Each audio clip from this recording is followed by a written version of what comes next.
The Speakers Bank Podcast. Our voices, our views.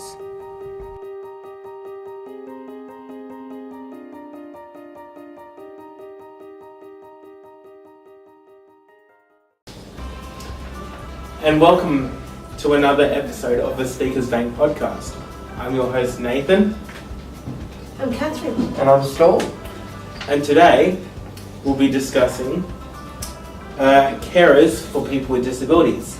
And speaking of caring, especially for you guys, it's now my duty to inform you and the viewers that this will be my last podcast in this role. Storm, you could at least look a little bit sad. I'm sad. I'm sad. But having said that, Nathan might be too far away. Look, it's kind of like the Hamish and Andy farewell tour. I'll be scaling back, but I'll never be completely gone. That's right. I'll be hanging around like a bad smell. What will be happening is I'll be taking most of the host duties, and we'll still be having Catherine. Yep. But Nathan will be joining us in technology-wise in our podcast. Sometimes I'll fly down. Sometimes. When the company can spring for it. But today, because they care about me. But today, speaking of carers, we're going to discuss, carers for people with disabilities. So, under the Disabilities Services Act of 1993, which has been amended, a carer is a person who provides ongoing care or assistance to a person with a disability. The term does not cover a person providing care and assistance under a contract of service or while doing community work. So this is basically anyone who is your family, relative, or someone connected to you, but is not employed to look after you. Which I didn't exactly know. But I must admit, I don't personally like the term carer. I prefer, especially for my needs, because most of it's to do with house cleaning. I prefer to call it what do they call it? Like a personal assistant. Or what do they call it? No. There's a word for it. I just can't think of it. Anyway, it'll come to my mind. Like a maid. So this also basically, when it comes to carers, it can include carers of older people, people with mental health conditions, and people with chronic medical conditions. Carers are a diverse group of all ages and varied ethnic, educational, and socio-economic backgrounds. Most primary principal carers are women, although men and children are also carers. Many people do not see themselves as carers, but see their role as an extension of their relationship with the person. So we're going to talk about why we're talking about carers, essentially, as much as that makes sense. So, and we're also going to talk about the importance of their role as well. So Storm, I'm going to ask you first. Who is your carer? My carer is my lovely mum. Without her, I'd be lost, and I'd be in a lost dog's home because I wouldn't know what to do. She's my right hand, so she's very, very important. She keeps me on track. She tells me what the daily day is going to be like. She has everything organised by the time I get up to the time I go to bed, so it's very, very important. So in talking about, and I obviously I'm going to ask this as part of the podcast. As your mum, gets older and things progress, have you thought about what you're going to do ongoing? Because obviously you're getting older. Eventually you probably want to, get away from home. Maybe have a partner and a family. It's tough. Have you considered what you would do in terms of a carer role as your mum especially gets older? Well, the thing is, I have to go through some sort of agency to see if there's like a carer that can pop in every day or something like that. Because, as you know, carers, they don't last forever. Your primary carer doesn't last forever. And that's the frustration with the government. Because when I turned 18, I lost all my funding rights and everything because they just assumed that my dad and my mum would be there for a little after me.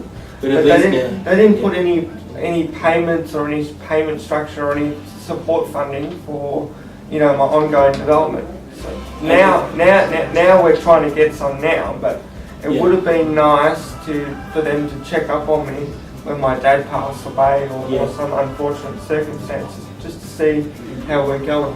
Yeah, but at least now you'll have, under the NDIS, you'll be able to actually have that. The government will Yeah, cover it all. And it's great because they're basically handing you a blank check and saying, Yeah. what do you need? But I think what I'll be putting down on my NDIS is I need to have primary care helper down the track. Yeah. And I think that's what all people with special needs will have to be doing anyway. So, yeah. But the main thing is to go with an agency you trust. Because if you go with the wrong agency, they're probably going to provide you with the wrong care that you don't need.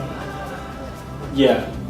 I'd say that too. I mean, because I personally don't necessarily, especially with my disability, because of the severity, I don't actually need a carer because a lot of what I have trouble with in terms of is more to do with house cleaning. So when, for example, I prefer to, if I had a carer or a cleaner, I'd prefer to say to someone, well, I have, you know, for example, a house assistant or a maid or something like that. Because for me, realistically, that's what a carer would have to do. So you would say on your NDIS form, look, I would need to have a personal cleaner as my carer. Yeah, so I'd need a cross between a carer and a cleaner because the person also needs to be able to take the rubbish down for me once a week, needs to be able to fold all my clothes. Yeah. I mean,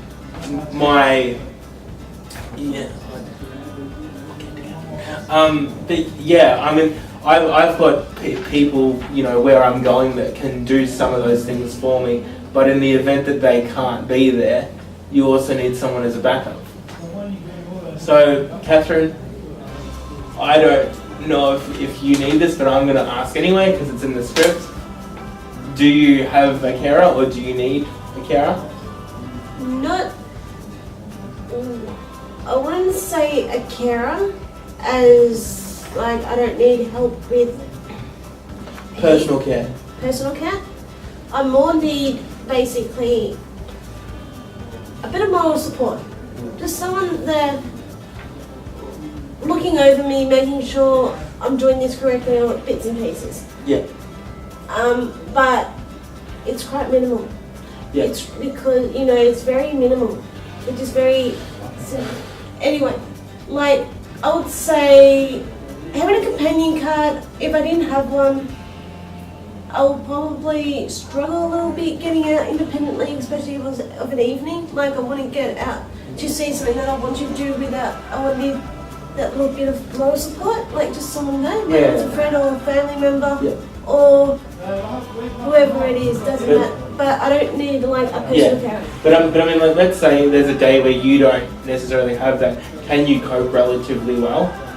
Like for example, if no one's able to go with you and I say, look, I need you to go to the shops and get eggs, milk, and bread. Are you capable of doing that on my own? Yeah. Oh, definitely. It's more like getting out to a concert or something. Yeah. Just the major things. Yeah. So more like, for example, if you had, or if we did, you know, a Gold Coast launch party, hint hint. I have to say that. It's in my contract.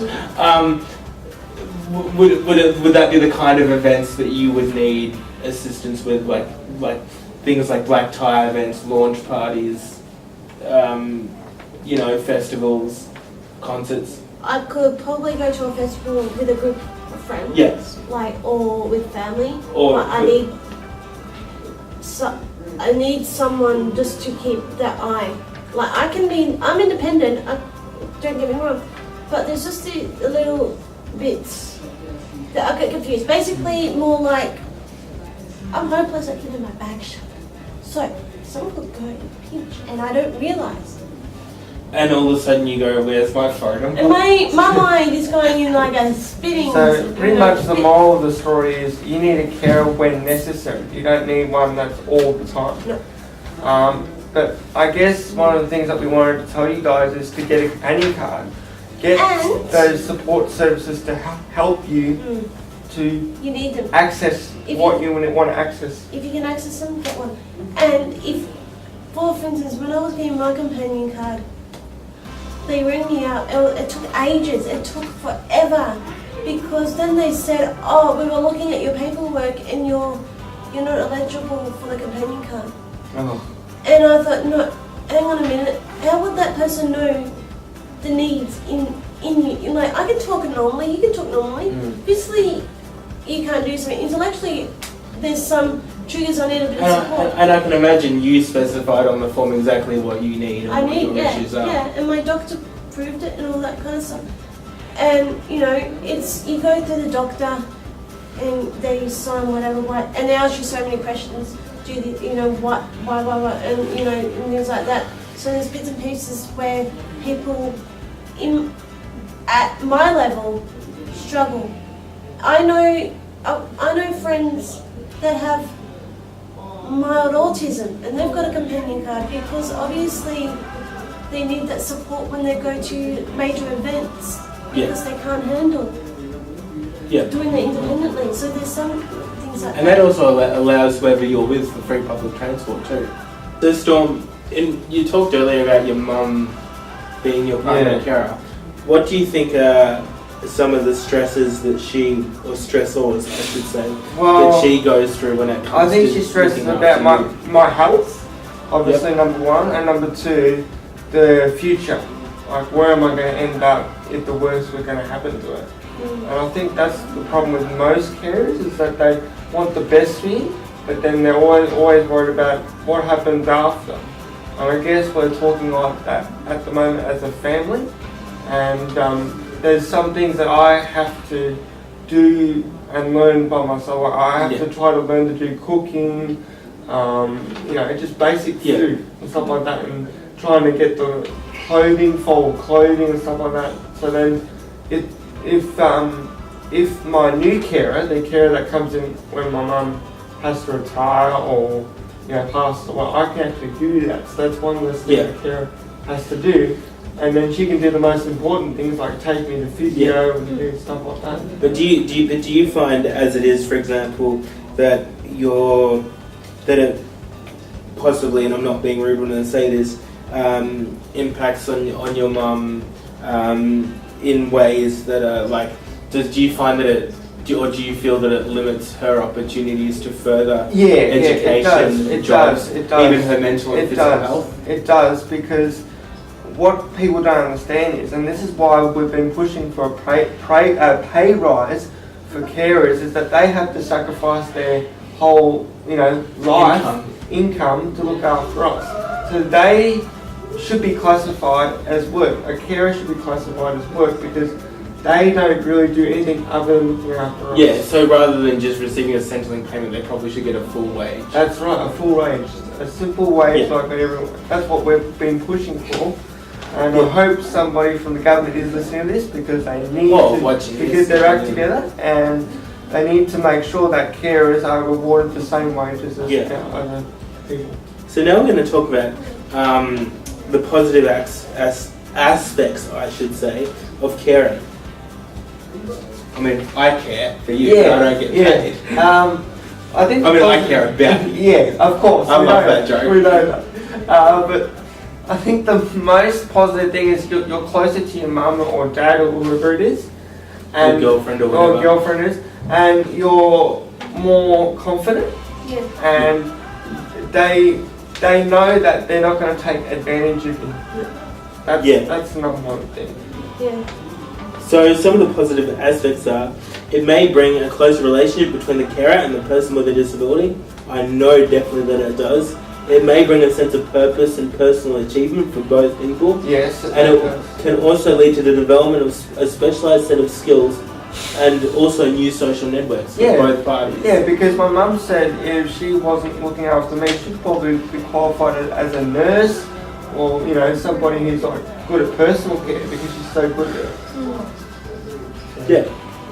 And finally, as we, you know, close on my final podcast and I head off into the sunset. Thank you, Nathan, for all your hard work for the podcast. That's fine. Over the last 12 to 24 months. Yeah. Well, before I ride off into the sunset in a dramatic kind of Western style on horseback, well pretending to, I'm going to say some of the issues for, you know, carers include impact to carer upon diagnosis of disability. They experience a range of emotions, all of a sudden bombarded with medical appointments, need to understand, and also, need to understand the situation medically. There's also education and informational support that they need, which sometimes just doesn't get out there. Older carers face more complex concerns, which is probably a bit more relevant to your mum, even though she's probably young at heart. So it's more generational cultural issues and accessing services. And as you said before, it's even who will take care of the children when they become sick or pass away. Younger carers also face some issues. So it comes down to, experience and having that youth experience. I know a lot of teenagers that end up looking after disabled parents, when they have accidents and stuff. In a future episode of the podcast, whether I'm physically here or I'm joining you by Skype, I prefer to be here though, we'll actually have a carer on to go more in depth into these issues. But it also comes down to, and as you would find, it also comes down to culture as well. And how the carer has upbringing as well.